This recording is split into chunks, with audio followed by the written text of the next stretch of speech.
Hi welcome back to my channel. ఈ రోజు కథ నా ప్రాణమ 32వ భాగాన్ని వినేద్దాం. ఎంగేజ్మెంట్ ఏర్పాట్లు జరుగుతూ ఉంటాయి. నందిత అత్తగారింటి నుండి సాంప్రదాయబద్ధంగా లాంఛనాలు తీసుకుని వస్తారు. కారులో నుండి యష్తో సహా రామ జైలు దిగుతారు. ఆ వెనకడే భారతి రాములు కూడా. తర్వాత రాజ్ చిన్ననమ్మ కూడా వస్తుంది. భారతిని చూసి గుమ్మంలోని ఆగమని చెప్పి నందిత వడివడిగా భారతికి దిష్టి తీయడానికి వెళ్తుంది. భారతికి నందిత ప్రవర్తన విచిత్రంగా అనిపిస్తుంది. నందితాని చూస్తూ తనకి తెలియకుండానే కన్నీళ్లు పెట్టుకుంటుంది భారతి. రామ్ భారతి భుజం మీద చేయి వేయడంతో తన నార్మల్ అవుతుంది. తర్వాత రామ్ భారతి ఇద్దరు కలిపి నందిత దిష్టి తీసి లోపలికి రమ్మంటుంది. నందిత ఆ వెనకే ఉన్న వాళ్ళ పెద్ద వదినను వెళ్ళి స్వయంగా పలకరిస్తుంది. తర్వాత నందిత దంపతులు వెళ్ళి రాజ్ చిన్ననాన్నమ్మ దగ్గర ఆశీర్వాదం తీసుకుంటారు. రమణి జైని నందిత క్షమించమని అడుగుతుంది. రమ అందరూ సంతోషంగా ఉన్న ఈ టైంలో క్షమాపణలు ఎందుకమ్మా అంటారు. మనలో మనకు ఈ పట్టింపులు ఎందుకు అనేసి అంటుంది.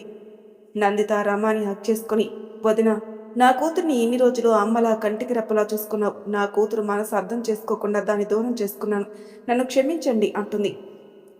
జై నందిత తలపై చెయ్యి వేసి నిమురుతూ, అన్నా చెల్లెల మధ్య క్షమించడం ఈ పట్టింపుల్ని ఉంటాయా అని నవ్వుతూ నందితాని తన దగ్గరికి తీసుకుంటాడు.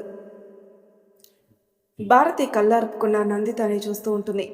నందిత భారతి దగ్గర రావడంతోనే భారతిని చూసి నన్ను క్షమించరా అని గట్టిగా హత్తుకుంటుంది.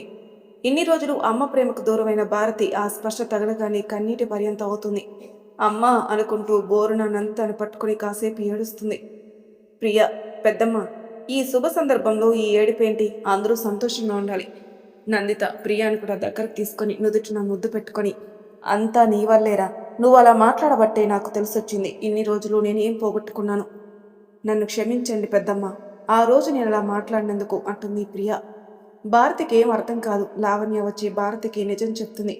భారతి ప్రియ చేతుల్ని తన చేతుల్లోకి తీసుకొని, నా కెరీర్ని నాకు ఇస్తున్నావు, ఇటు అమ్మ ప్రేమని ఇచ్చావు, నేను నీకు ఏమీ కాకపోయినా అన్నీ నువ్వై నా గురించి ఆలోచిస్తున్నావు అంటూ ఎమోషనల్ అవుతుంది.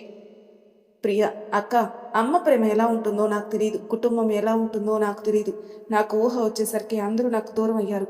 నాకు భార్గవ్కి నేను తప్ప ఎవరూ లేరు. మీ అందరినీ చూసిన తర్వాత ఆ లోటు నాకు తెలిసొచ్చింది. నేను మిస్ అయినవి మీ దగ్గర పొందాలి అనుకుంటున్నాను అని ప్రియా కూడా ఎమోషనల్ అవుతుంది. ఆదిత్య ప్రియ అలా మాట్లాడేసరికి అక్కడ ఉండలేక పక్కకి వెళ్ళిపోతాడు. రామ్ వచ్చి, ఓ, మీ సెంటిమెంట్ సీన్ అయిపోతే లోపలికి వెళ్దామా అన్నాడు. అందరూ కలిసి లోపలికి వెళ్తారు. అందరి కుశల ప్రశ్నలు అయిన తర్వాత ముహూర్తం ఏ టైం అనడంతో రాజ్ బయటకు వస్తాడు. నందిత భారతిని తీసుకుని లోపలికి వెళ్తుంది. అందరూ కలిసి నవ్వుతూ రెడీ అవుతుంటారు. భారతిని చూసి నిత్య హాక్ చేసుకుని, ఎప్పుడొచ్చావు వదినా, అంతా ఓకే కదా అంటుంది. భారతి, అంతా ఓకేలే కానీ నువ్వు ఇంకా కాలేదా అని నిత్యని రెడీ చేస్తూ ఉంటుంది. నందిత స్వయంగా తన అత్తగారు తనకిచ్చిన హారాన్ని నిత్య మెడలో వేస్తుంది. నందిత నిత్యాన్ని చూసి దగ్గరికి తీసుకుని, ఇన్నాళ్ళు ఈ బంగారాన్ని దూరం చేసుకున్నాను, ఈ అత్తని క్షమిస్తావు కదరా అంది. నిత్య, అయ్యో అత్తయ్య, ఎంత మాట అన్నారు, మిమ్మల్ని నేను క్షమించడం ఏంటి, అయినా అత్తాకోడల మధ్య ఇవన్నీ సహజమే కదా అంటుంది. నీది ఎంత మంచి మనసే, నేను చేసిన నా యష్కి ఇంతకన్నా మంచి పిల్లని తీసుకురాలేనేమో అంటూ నిత్యని చూసి మురిసిపోతుంది నందిత.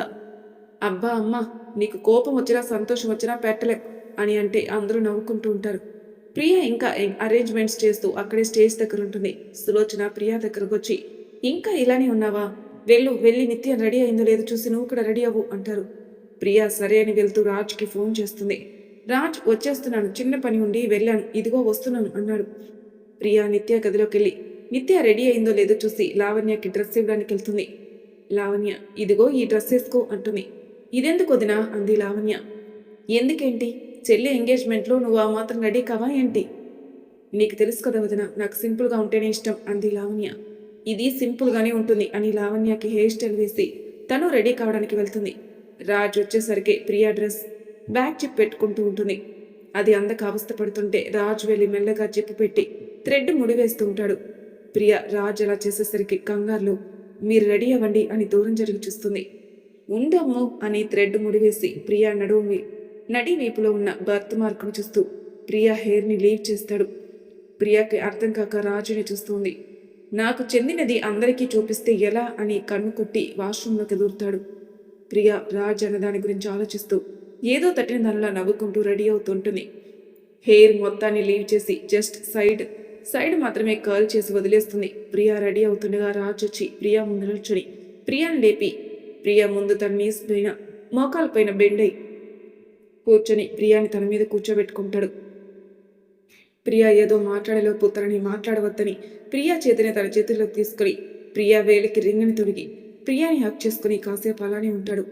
వాళ్ళిద్దరి మధ్యలో ఉంది అనిర్వచనీయమైన అనుభూతి.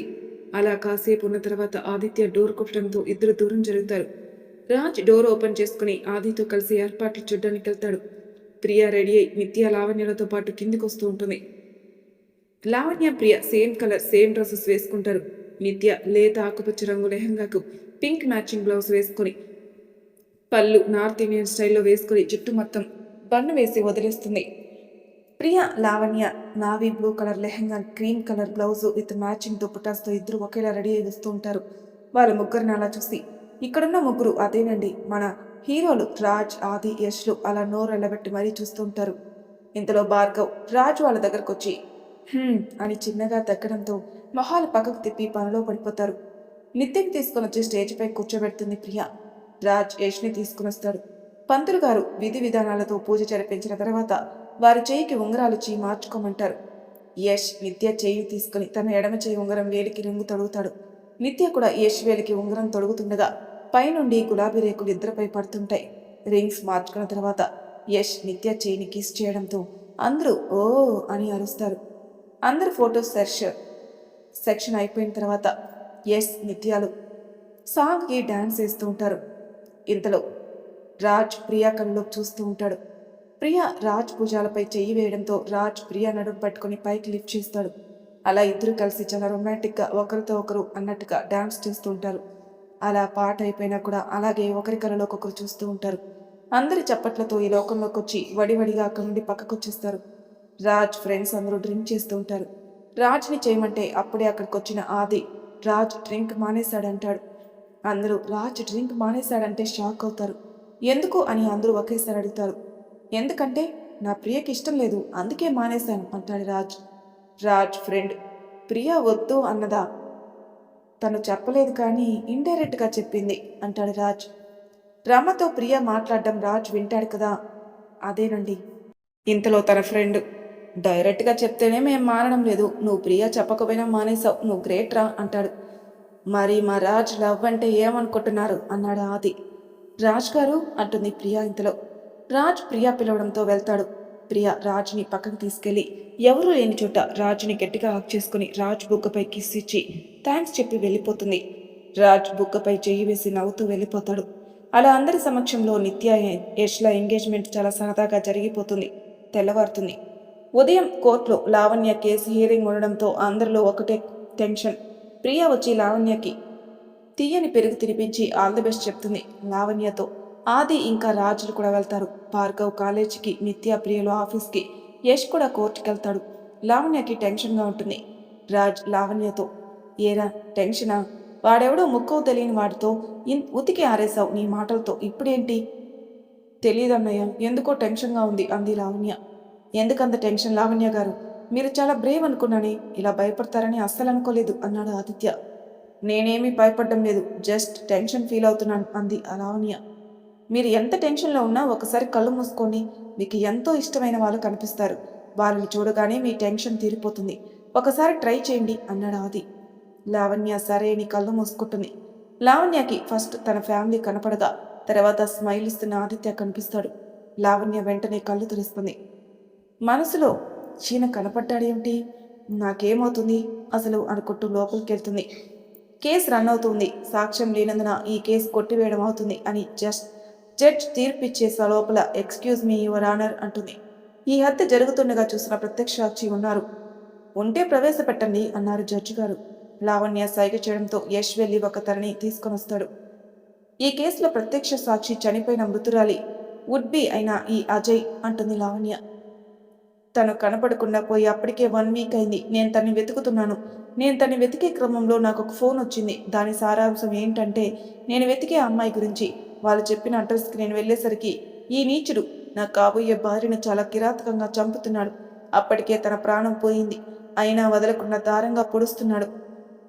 నాకు అప్పుడే వారిని చంపాలనుకున్నా, కానీ నేను హత్య చేసి జైలుకి వెళ్తే నన్ను నమ్ముకున్న నా అమ్మ ఒంటరిది అయిపోతుంది అని ఆగాను అని తన మొబైల్లో ఉన్న వీడియోని జడ్జి గారికి చూపెడతాడు అజయ్. ఆ వీడియోలో ఆ అమ్మాయిని చంపుతున్నట్టుంటుంది.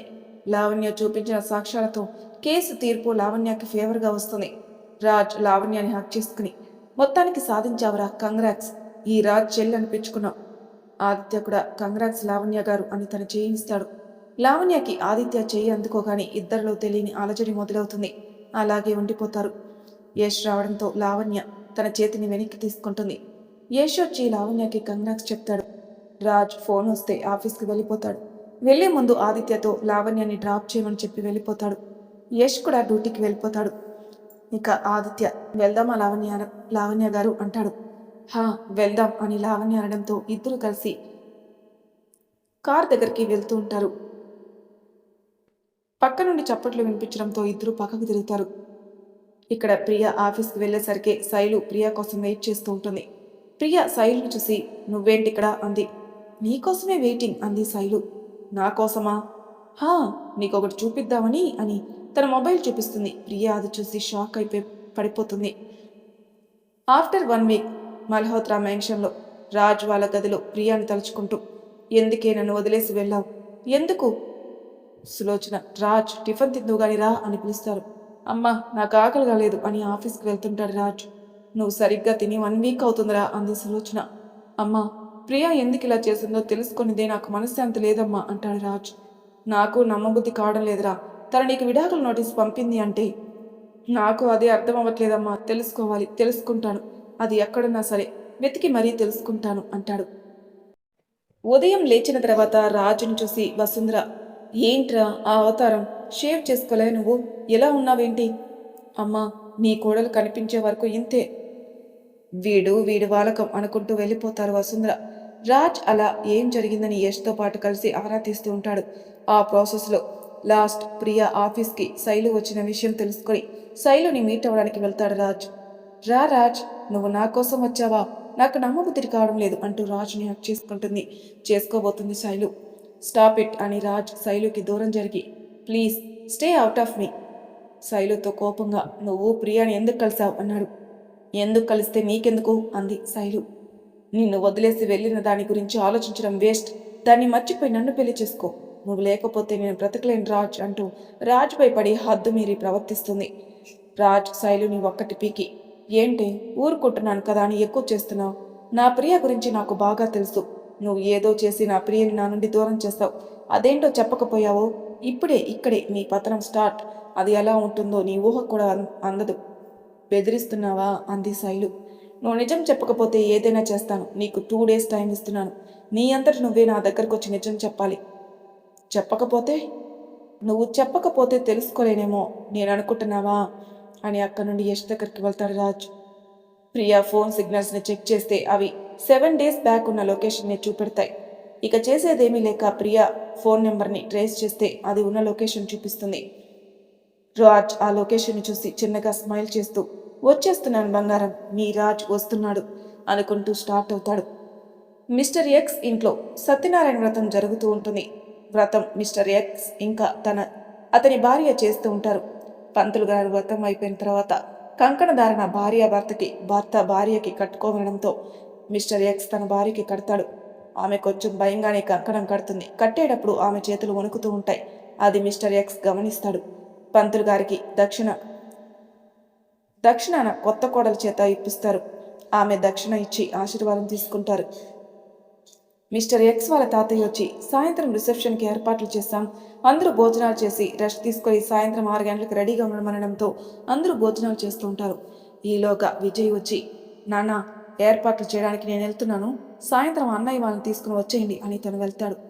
మిస్టర్ ఎక్స్కి ఆమెకి వడ్డిస్తుంది మహాలక్ష్మి అమ్మాయి అన్నంని అలా కలుపుతున్నావేంటి, తిను, ఒరే మనవడా తను తినలేకపోతుందిరా, నువ్వైనా తినిపించు అని సరదాగా ఆట పట్టిస్తుంది. ఆమెకి మహాలక్ష్మి అన్న మాటలకి ఏం చేయాలో తెలియక కంగారుగా తింటున్న ప్లేట్లోనే చేయి కడిగి అక్కడి నుండి ఫాస్ట్గా తన గదిలోకి వెళ్ళి మంచంపై పడి బోరున ఏడుస్తుంది. ఆమె అలా వెళ్ళగాని అందరూ కంగారుగా ఏమైంది అని ఆ మిస్టర్ ఎక్స్ని అడుగుతారు. అదేంట్రా నేను ఇప్పుడు ఏమన్నానని తను అలా వెళ్ళిపోయింది అంటుంది మహాలక్ష్మి. నువ్వు ఏం అనలేదు నానమ్మ, తనకి ఇవన్నీ కొత్త కదా, మెల్లగా అలవాటు పడుతుందిలే, పైగా పెళ్లి ఇంత సడన్గా జరిగింది కదా, నువ్వు ఫీల్ అవ్వకు అని తను తిని ఆమెకి భోజనం తీసుకెళ్తాడు. గదిలోకి వెళ్ళేసరికి ఆమె వాష్రూమ్లో ఉంటుంది. మిస్టర్ ఎక్స్ వెళ్ళి ప్లేట్ని టీపాయ్ మీద పెట్టి చూసేసరికి తను బయటకు వస్తుంది. మిస్టర్ ఎక్స్ భోజనం చేయండి అంటాడు. ఆమె నాకు ఆకలిగా లేదు అంటుంది. అదేంటండి, నా మీద కోపం ఉంటే భోజనం మీద చూపిస్తారా? ఆమె అయ్యో, నేనెవరినండి మీపై కోపంగా ఉండడానికి? ప్లీజ్ అండి, జరిగింది ఏదో జరిగిపోయింది, దయచేసి భోజనం చేయండి అంటాడు మిస్టర్ ఎక్స్. ఆమె అయ్యిందేదో అయ్యిందా, నా జీవితం నాశనమైంది, తిరిగి నా జీవితాన్ని నాకు ఇస్తారా, నా కళలన్నిటిని తిరిగి ఇస్తారా, అసలు మీరెవరు నా లైఫ్ని డిసైడ్ చేయడానికి అని మిస్టర్ కళ్ళలోకి సూటిగా చూస్తూ అడుగుతుంది.